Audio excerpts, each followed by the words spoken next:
Une femme qui vivait seule chez elle avec ses 3 enfants voulait refaire la décoration de chez elle. Elle trouvait qu'il manquait un peu de verdure. Il lui fallut un moment pour prendre sa décision. Elle n'avait pas la main verte, mais elle ne voulait pas quelque chose de simple. Elle voulait quelque chose de plus original que le banal rosier, d'un petit peu plus exotique que le simple yucca, et moins encombrant qu'une grosse pousse de bambou qui chercherait à se multiplier des milliers de fois. Elle regarda sur les sites des magasins aux alentours, mais rien de bien spécial. Elle décida quand même un jour de s'y rendre par elle-même. Elle et ses 3 enfants firent le tour du magasin, se promenant dans les allées de plantes, et finalement choisirent une plante assez originale, une plante exotique, dont le nom était si compliqué que je ne le mentionnerai même pas. La dame demanda plusieurs renseignements au vendeur.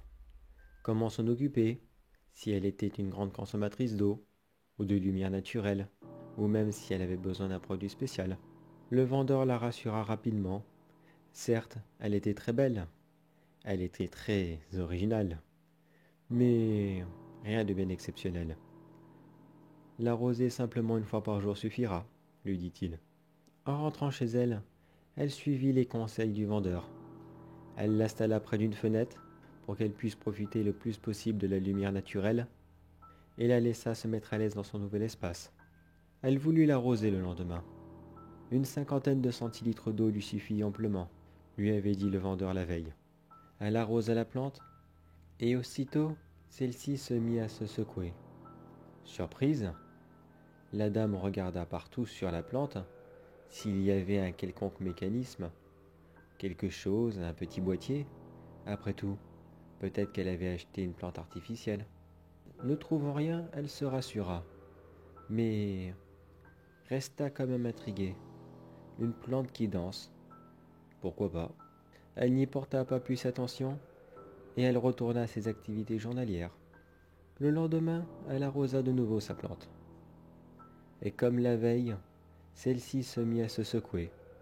Encore surprise de cette réaction, elle regarda quand même une deuxième fois. Est-ce qu'il y avait quelque chose? Un quelconque système? Certes, elle avait regardé la veille, mais cette plante se secouait si frénétiquement, et bien à tomber au moment qu'elle l'arrose. Elle chercha plusieurs infos sur Internet, mais elle ne trouva rien. Cette plante n'avait rien de spécial, à part le fait qu'elle était très jolie et très chère. La semaine se passa exactement de la même façon. Tous les jours, elle arrosa la plante, et tous les jours, celle-ci se secoua. Mais au bout d'un moment, sa curiosité était trop grande. Même si c'est une belle plante, cela restait un comportement trop bizarre pour elle. Elle décida de rappeler le magasin et leur décriva la situation. À chaque fois qu'elle arrosait la plante, à chaque fois celle-ci se secouait. Le vendeur l'écouta attentivement, puis marqua un silence. Quand il comprit ce qui se passait, il lui dit d'une voix autoritaire : « Madame, prenez vos enfants et sortez de chez vous. Je vous envoie quelqu'un. Faites-le tout de suite. » La dame ne comprenait pas trop ce qu'il se passait, mais avec la voix du vendeur, elle s'exécuta. Elle attrapa ses 3 enfants et attenda à l'extérieur de la maison. Les employés du magasin arrivèrent une demi-heure plus tard. Ils entrèrent dans la maison, attrapa la plante et la sortit dehors. L'un d'entre eux prit la plante à 2 mains, tandis que l'autre mit une grande épuisette en dessous. Celui qui tenait la plante attrapa son pot et tira un grand coup sec pour la dépoter. Et la femme découvrit avec horreur.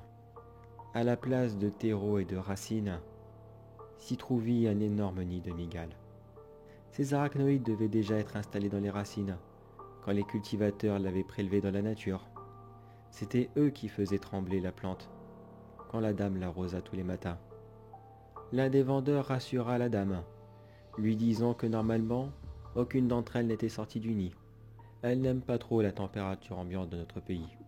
Mais voyant toutes les énormes araignées sortir du pot, tentant de s'échapper, la dame s'imagina immédiatement sa maison remplie de ces bestioles. Qu'est-ce qui pouvait garantir que oui, toutes les bestioles étaient encore dans le pot et qu'il n'y en avait aucune dans la maison? Malheureusement, elle n'a pas le choix. Étant toute seule, elle doit retourner chez elle, avec ses 3 enfants. Et tous les jours, elle devra vivre avec l'idée en tête qu'il y aura peut-être une petite bête qui sera là, mise sagement, dans le coin de la pièce.